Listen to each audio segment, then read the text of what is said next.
అందరికీ నమస్కారం. నా పేరు Rama. Welcome to Kathasudha by Rama.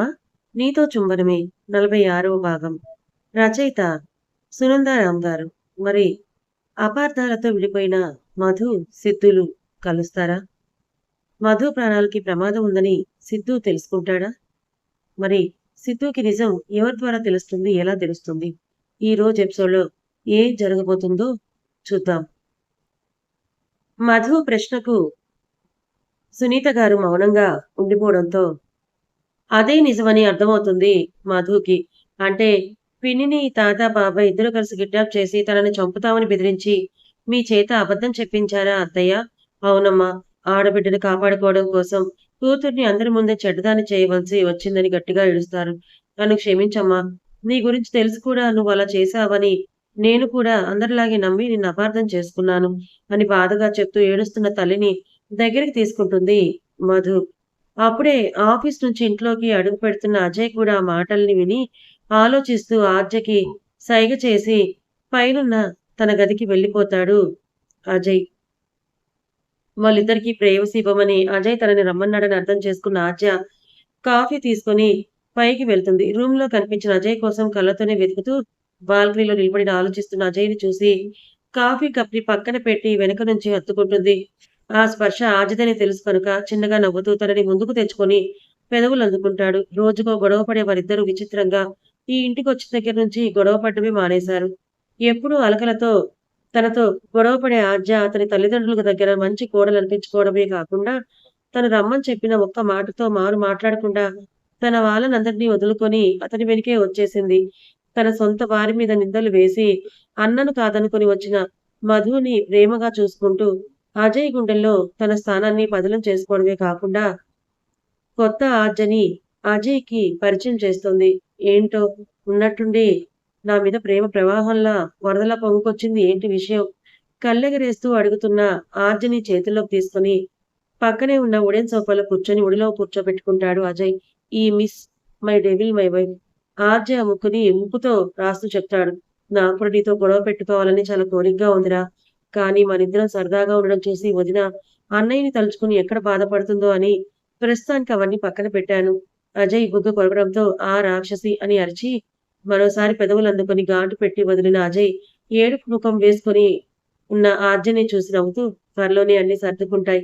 మీ అన్నగాడికి మీ బాబాయ్ తాత గురించి నిజం తెలిసే రోజు దగ్గరలోనే ఉంది అంటాడు పళ్ళు బిగించి పిడికిలి ముడుస్తూ.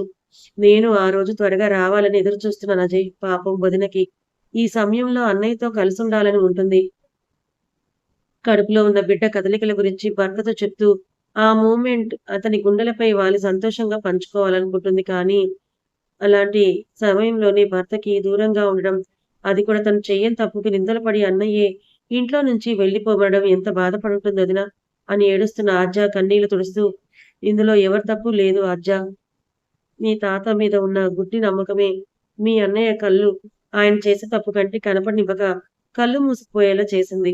అబద్ధాన్ని త్వరగా నమ్మే ఈ లోకం చివరికి నిజం తెలిసిన రోజు దానికి రెట్టింపు బాధని అనుభవించేలా చేస్తుంది. చూద్దాం. రేపు మధు మీ అన్నయ్యని కలిసి ఆఫీస్‌ని పూర్తిగా అతని పేరు మీద మార్చిన డాక్యుమెంట్స్ అతనికి ఇవ్వాలనుకుంటోంది కదా! అక్కడికొచ్చిన సిద్ధు ఇతనితో ఏం మాట్లాడతాడో చూద్దాం. అవును అజయ్. వదిన డబ్బు కోసమే ఆ నీచులిద్దరి మీద నిందలు వేసి, డబ్బులు వారికివ్వడానికి ఒప్పుకోలేదని అన్నయ్య నమ్మేలా చేశారు కదా! మరవే ఆస్తిపత్రాలు వాళ్ళకిచ్చేసి తన క్యారెక్టర్ ముందు అవి గడ్డపోచతో సమానమని చెప్పకనే చెప్తున్న మధుని ఇప్పటికైనా అన్నయ్య అర్థం చేసుకొని నమ్ముతాడో లేదో చూడాలి. హ్మ్. అవును ఆర్జ. కానీ ఇకపై మనం మధుని మరింత జాగ్రత్తగా చూసుకోవాలి. ఈ రోజు మిమ్మల్ని చంపాలి అనుకున్న వాళ్ళు రేపు కూడా ఏదైనా చేయకుండా ఉంటారన్న గ్యారంటీ లేదు. ఎందుకైనా మంచిది మీరిద్దరూ జాగ్రత్తగా ఉండండి. నాకు చెప్పకుండా ఎక్కడికి వెళ్ళొద్దు. ఇంటి బయట కూడా మీకోసం సెక్యూరిటీని అరేంజ్ చేస్తానని చెప్పి ఆర్జని తీసుకొని సునీత దగ్గరికి వెళ్తాడు. ఇంటికి వెళ్ళిన సిద్ధుకి మధు ముఖమే గుర్తొస్తూ ఉంటే తన మీద తనకే చెప్పలేనంత కోపం వస్తోంది. ఇలాంటి సమయంలో తనకి తోడుగా ఉండాల్సిన తనే మధుని ఇంట్లో నుంచి వెళ్ళిపోమని చెప్పి తప్పు చేశాడా అని ఆలోచనలో పడతాడు. రేపు మధుతో ఎలా అయినా మాట్లాడి తనని కన్విన్స్ చేసి ఇంటికి తీసుకురావాలి అనుకుంటూ ఇంతకీ మధుని వాంటెడ్‌గా చంపాలనుకున్నారా? లేదంటే జరిగింది యాక్సిడెంటా? అని అనేది తెలుసుకోవాలి అనుకుంటాడు సిద్ధు. వదినా అక్కడికి వెళ్ళాక అన్నయ్యతో మాట్లాడతావా? ఆద్య ప్రశ్నకు మౌనంగా ఉండిపోతుంది మధు. ఏం చెప్పగలదు మధు మాత్రం? నిన్న సిద్ధుని అలా చూశాక అతనికి దగ్గరగా వెళ్ళి హత్తుకోవాలని అనిపించిందని, కష్టంగా తనని తాను ఆపుకుందని. కాసేపటి మౌనం తర్వాత ఎంతైనా ప్రేమించిన వాడికి దూరంగా ఉండడం కష్టం ఆద్య.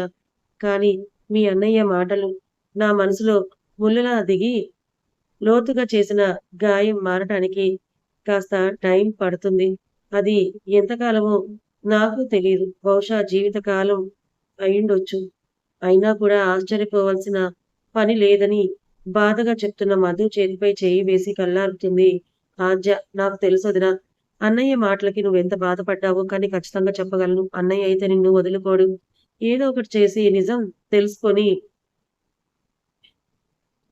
తప్పు చేసిన వాడికి శిక్ష పడేలా చేసి ఖచ్చితంగా నీ మనసు మార్చి నీకు దగ్గరవుతాడు. ఆ నమ్మకం నాకుంది అని మనసులో అనుకుంటుంది. ఇంతలో మధు మొబైల్ బ్లింక్ అవ్వడంతో ఓపెన్ చేసిన మధుకి ఒక క్షణం కంగారు పడుతుంది. ఏమైంది వదినా? మధు ముఖంలోని కంగారును చూసి నీళ్లు చేతికిస్తూ అడుగుతుంది. ఏం లేదాద్య, కాస్త కళ్ళు తిరుగుతున్నాయి అంతే. అయితే ఇంటికి వెళ్ళిపోదాం వదినా. రేపొచ్చి అన్నయ్యకి ఆ ఫైల్స్ మీద సైన్ చేసిద్దువులే. డ్రైవర్ కార్ వెనక్కి తిప్పు అంటుంది. లేదు ఆద్య, నేను బాగానే ఉన్నాను. మీరు పోనివ్వండి అని చెప్పి సీట్ వెనక్కి వాలి కళ్ళు మూసుకుంటుంది మధు.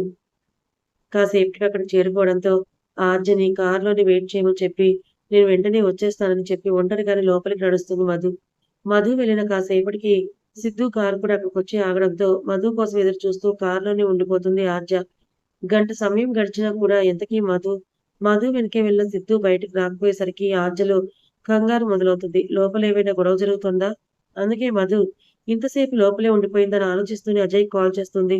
యాక్చువల్లీ అజయ్‌ని, మధుని అక్కడికి తీసుకొని వెళ్ళాలనుకుంటాడు.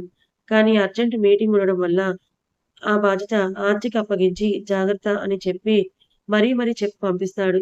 మీటింగ్‌లో ఉన్న అజయ్ ఎంతకీ కాల్ లిఫ్ట్ చేయకపోవడంతో వాయిస్ మెసేజ్ పెట్టి లోపలికి నడుస్తుంది. అప్పుడే సిద్ధు కూడా బయటకొస్తూ తనకి ఎదురవ్వడంతో ఆర్చి కోసం చూస్తుంది. వెనకే వస్తుందేమోనని. ఇంతలో ఆర్జ ముందు నిలబడ్డ సిద్ధు, మధు ఏది? ఆద్య మార్నింగ్ ఇక్కడికొస్తున్నట్టు మెసేజ్ పెట్టింది. ఇప్పటి వరకు తన కోసం వెయిట్ చేస్తున్నా రాలేదు. కాల్ చేస్తే స్విచ్ ఆఫ్ అని వస్తోంది. వాట్? మధు లేకపోవడం ఏంటన్నయ్య? మార్నింగ్ నీకు చెప్పిన టైంకి నీకంటే ముందే వదిన ఇక్కడికొచ్చింది కదా!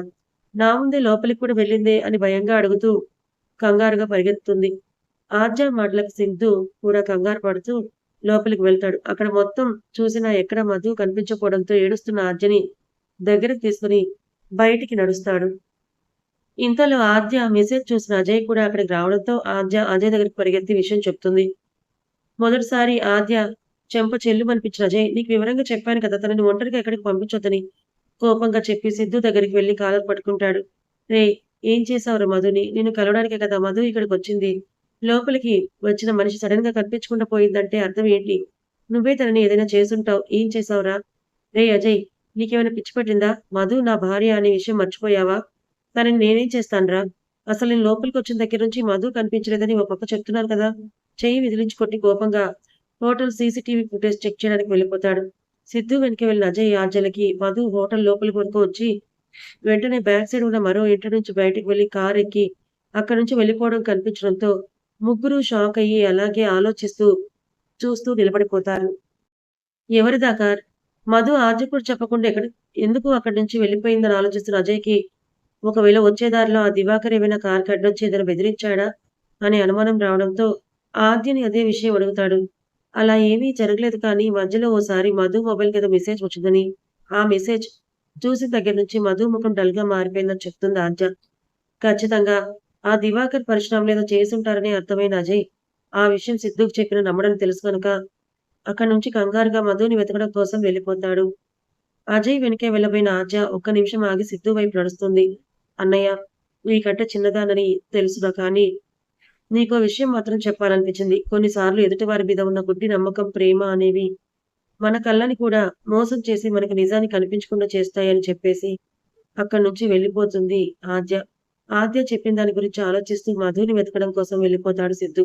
ఆద్య ద్వారా విషయం తెలుసుకున్న సత్యగారు తల పట్టుకుని ఏడుస్తుంటే, ఒకవేళ కుమారి గారి కోసం మధు వాళ్ళు చెప్పినట్టు విని తన మేనత్త కోసం వెళ్ళిందనే అనుమానం రావడంతో అదే విషయాన్ని అజయ్‌తో చెప్తుంది.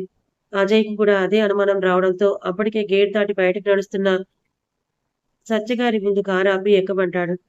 ఆర్జ కూడా మీరు వెళ్తున్న చోటుకే మేము కూడా వెళ్తున్నాం రండత్తయ్య అని చెప్పడంతో మరో మాట కూడా మాట్లాడకుండా కారు ఎక్కడంతో కారెక్కుతారు సత్యగారు. ముగ్గురు కలిసి సిద్ధు ఇంటికి వెళ్ళడంతో లోపలికొస్తున్న వాళ్ళని చూసి కైలాష్ సైలెంట్‌గా సైడ్ అయిపోయి దివాకర్‌కి కాల్ చేసి విషయం చెప్తాడు. హ్మ్.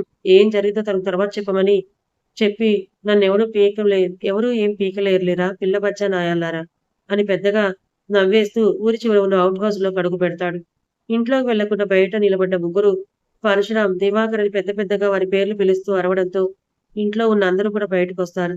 కానీ అప్పటికే రాజకీయాల్లో ఉన్న పరశురాం పార్టీ పని మీద ఢిల్లీ వెళ్ళడం, దివాకర్ కూడా ఇంట్లో లేకపోవడం వల్ల మిగిలిన కుటుంబ సభ్యులు మాత్రమే బయటకొస్తే వారిని చూసిన అజయ్ దివాకర్ ఎక్కడ అని కోపంగా అడుగుతాడు. అజయ్ మాటలకి "లోపలికి రండి బాబు. ఇంట్లో మాట్లాడుకుందామని" సురేఖ గారు నచ్చచెప్పాలని చూస్తారు కానీ, ఆవిడ మాటలు వినిపించుకోకుండా, "వదినా మీ మరిది ఆ దివాకర్ గాడిని బయటికి రమ్మని చెప్పండని" సునీత గారు కూడా కోపంగా అడుగుతారు. "ఏంటమ్మా చెప్పేది? ఇంటికి పిల్లనిచ్చిన తల్లివేనా నువ్వసలు? మంచి మర్యాద లేకుండా ఏంటా మాటలు తూలడం" అని కోపంగా అడుగుతుంది త్రిపుర. "ఏంటి నానమ్మ మర్యాదిచ్చేది? అసలు నీ కొడుకు ఏం చేశాడో తెలుసా? అలాంటి వాడినా ఇన్ని రోజులు తండ్రిగా భావించిందని, నా మీద నాకే కోపం వస్తోందని" చిరాగ్గా ముఖం పెట్టి చెప్తున్న ఆద్య ముందుకు వచ్చి, "ఏంటే నీకు కూడా ఈ తల్లి కూతుర్లేదైనా మందు పెట్టి మా మీద బాగా నూరిపోసినట్లున్నారని" సునీత గారి వైపు చూసి కోపంగా అడుగుతుంది త్రిపుర. "వాళ్ళు నాకు మందు పెట్టి నూరిపోయడం కాదు నానమ్మ. నువ్వే నీ కొడుకు మీద ఉన్న ప్రేమనే మమకారం మత్తు వదిలిపెట్టి నిజాన్ని తెలుసుకో. నువ్వు కన్నది కొడుకుని కాదు నరరూప రాక్షసుడిని. వాడికి వావి, వరస, తన, మన అనే భేదం కనీసం మనిషికుండవలసిన జాలి, కరుణ అనేవి కూడా ఏవీ లేవని రాక్షసుడు వాడు. నమ్మించి స్నేహితుడి బలి తీసుకున్నాడు. కామంతో ఆడపిల్ల జీవితాన్ని బలి చేసి చంపేశాడు. ఇప్పుడు వాడికి ఎదురెళ్ళిందని మధుని తనతో ఉన్న నన్ను చంపాలని చూశాడు. మేము తప్పించుకోవడంతో మధు అత్త కుమారి గారిని కిడ్నాప్ చేసి తనని బ్లాక్‌మెయిల్ చేసి వాడి దగ్గరికి రప్పించుకొని కిడ్నాప్ చేశాడు. అమ్మా ఆద్య ఏం మాట్లాడుతున్నావమ్మా నువ్వు? మధు కనిపించకపోవడం ఏంటి? కంగారుగా అడుగుతారు సురేఖ గారు. అవునమ్మా అంటూ నిన్న జరిగిన యాక్సిడెంట్ గురించి చెప్పి మార్నింగ్ మధు మిస్ అయిన విషయం వరకు చెప్తుంది ఆద్య. అప్పుడే ఆఫీస్ నుంచి ఇంట్లోకొస్తున్న మనోహర్, విజయ్‌లు ఆద్య మాటలు విని ఆశ్చర్యంతో ఉన్న చోటే నిలబడిపోతే అప్పుడే అక్కడికొచ్చి ఆగుతుంది సిద్ధూ కార్. బయటున్న అందరిని చూసి సిద్ధూ కళ్ళు చిన్నవైతే ఏం జరిగిందని అడుగుతాడు. త్రిపుర, ఆద్య అన్న అన్ని మాటల గురించి చెప్పి వీళ్ళందరూ కలిసి మీ బాబాయ్ మీద నిందలు వేస్తున్నార్రా. ఆ పిల్ల ఒళ్ళు కొవ్వెక్కి ఎక్కడికో ఎవరితోనో తిరగడానికి వెళ్తే అనే మాట పూర్తవ్వక ముందే ఆవిడ నోరు మూతపడిపోతుంది సిద్ధు అరిచిన అరుపులకి. నానమ్మ మరోసారి మధు గురించి తప్పుగా మాట్లాడితే నువ్వు నా నానమ్మవి అనే విషయం నేను మర్చిపోవాల్సి ఉంటుంది జాగ్రత్త అని వార్నింగ్ ఇచ్చి అందరినీ లోపలికి రమ్మన్నట్టుగా ఓ చూపు చూసి ఇంట్లోకి నడుస్తాడు సిద్ధు. కథ ఇంకా ఉంది. మరి మధు మొబైల్‌లో వచ్చిన మెసేజ్ ఏంటి? మధు ఎక్కడికి వెళ్ళింది? నిజంగా దివాకరే మధు తన దగ్గరికి రప్పించుకోవడానికి ఇలా చేశాడా? మరి సిద్ధు ఇప్పటికైనా నిజానిజాలేంటో తెలుసుకుంటాడా? మరి మధుని కాపాడతాడా? ఈ కాపాడే క్రమంలో మధు సిద్ధుకి దూరమవుతుందా? తర్వాత ఏం జరగబోతుందో తెలుసుకోవాలి అనుకుంటే ఛానల్‌ని ఫాలో అవ్వండి. కథ నచ్చితే లైక్ చేయండి. ఇలాంటి మరిన్ని మంచి కథల కోసం మన ఛానల్‌ని సబ్స్క్రైబ్ చేసుకోండి. Thank you so much for watching.